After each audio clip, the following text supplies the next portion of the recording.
こんにちは、翔平です。今日の日本株式会社物語はリクルートホールディングスです。求人情報から世界のマッチングへ広がった会社の物語を見ていきます。リクルートを一言で見るなら、人と機械を結ぶ会社です。仕事をつまい、結婚、旅行、美容、飲食。誰かが何かを探す瞬間に情報の道を作ってきました。原点にあるのは求人情報です。働きたい人と採用したい会社、その間にある情報のズレを埋めることがリクルートの出発点でした。インターネットの前、情報は紙に集められました。求人、住宅、結婚、旅行、分厚い情報を整理して届けることが価値になった時代です。情報が多すぎると人は選べません。リクルートは選択肢を集め、比べやすくし、行動へつなげる地図を作りました。ここにマッチングの会社としての核があります。やがて情報の場所は紙からインターネットへ移ります。検索できる、更新できる、申し込める。リクルートの強みも情報誌からオンラインの仕組みへ移っていきました。マッチングとは単に広告を置くことではありません。探す人と選ばれたい事業者の間でより良い出会いを作ることです。この仕組みがリクルートのいろいろな事業に通じています。一つ目の大きな柱は HR テクノロジーです。仕事を探す人と採用したい会社をテクノロジーで結びます。リクルートの世界展開を語る上で重要な領域です。二つ目はスタッフィングです。人材派遣など働く人と職場を実務としてつなぐ領域です。景気や雇用環境の影響を受けやすい一方で、社会の働き方を映します。3つ目はマーケティングマッチングテクノロジーズです。日本の暮らしの中でお店やサービスを探す場面を支えます。飲食、美容、旅行、住まいなど生活の選択に近い領域です。ここで翔平の小さな帳簿を開きます。リクルートは売上の大きさだけでなく、3つの事業の性格を分けてみます。世界の HR 派遣、国内マッチングでは見るポイントが違います。公式発表では2025年度の連結売上収益は3兆6973億円でした。情報サービスの会社という印象よりずっと大きな規模です。その内訳を見ると会社の形が見えてきます。HR テクノロジーの売上収益は1兆4584億円でした。求人と採用のマッチングを世界規模で扱う領域です。この柱はリクルートの成長イメージを大きく変えました。スタッフィングの売上収益は1兆7034億円でした。人材派遣は日々の仕事の現場に近い事業です。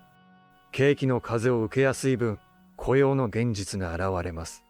マーケティングマッチングテクノロジーズの売上収益は5646億円でした。日本の生活サービスを探す場面に近い領域です。身近ですが、デジタル化で形を変え続けています。リクルートには世界の HR テクノロジー企業という顔と日本の生活情報企業という顔があります。この2つを同じ会社の中で持つことが特徴です。ローカルな情報とグローバルな採用市場が並んでいます。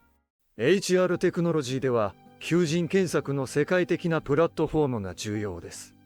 ただし、画像では公式ロゴや実際の画面は使えません。台本では仕事探しと採用のマッチングとして整理します。求人の世界は景気の影響を受けます。企業が採用を増やす時期もあれば、慎重になる時期もあります。だから HR テクノロジーは成長性と循環性を両方見る必要があります。スタッフィングはオンラインだけで完結する事業ではありません。働く人と職場を実際の現場で結びます。ここには信頼、法規制、オペレーションの力が必要です。マーケティングマッチングテクノロジーズは暮らしの小さな選択を扱います。お店を探す、予約する、比較する。一回一回は小さくても日常に何度も現れます。マッチング事業では参加者が増えるほど価値が高まりやすくなります。探す人が多い場所には掲載したい会社も集まります。掲載が増えると探す人にも便利になります。昔の広告は載せること自体が中心でした。今は応募、予約、来店、採用のような成果が問われます。リクルートの事業も行動につながる情報へ進化してきました。AI はマッチングの精度を上げる可能性があります。ただし、人の仕事や生活に関わる領域では公平性や透明性も大切です。便利さと信頼を両立できるかが問われます。人材や生活情報には個人に近いデータが含まれます。だからデータ活用には責任があります。信頼を失えばマッチングの場そのものが弱くなります。求人、派遣、生活情報のどれも競争は激しい領域です。検索、SNS、専門サイト、企業の直接採用。人と機械を結ぶ場所は常に奪い合いになります。投資家が見る一つ目の鍵は HR テクノロジーです。世界の採用市場でどれだけ効率よく成長できるか。景気の波と競争の強さを一緒に見ます。二つ目の鍵はスタッフィングです。売上規模が大きく雇用市場の動きを映します。利益率、需要、法規制、運営力が大切になります。3つ目の鍵はマーケティングマッチングテクノロジーズです。国内の生活情報と予約、販促の場をどう強くするか。身近な事業ほど使われ続ける理由が必要です。4つ目の鍵は景気感モードです。採用も広告も企業の財布が閉まると影響を受けます。長期の成長と短期の波を分けてみる必要があります。5つ目の鍵は資本配分です。成長投資、買収、株主還元、既存事業の磨き込み。マッチングの会社でもお金の使い方が将来を決めます。リクルートを見るとき、個別サービス名だけを追うと全体を見失います。大切なのは人と機械が集まる場を作れているかです。サービス名の奥にある仕組みを見ます。通信会社の会ではつながる道を見ました。リクルートではその道の上で人と機械が出会います。インフラからマッチングへ物語の焦点が移ります。リクルートらしさは生活の選択を事業に変える力です。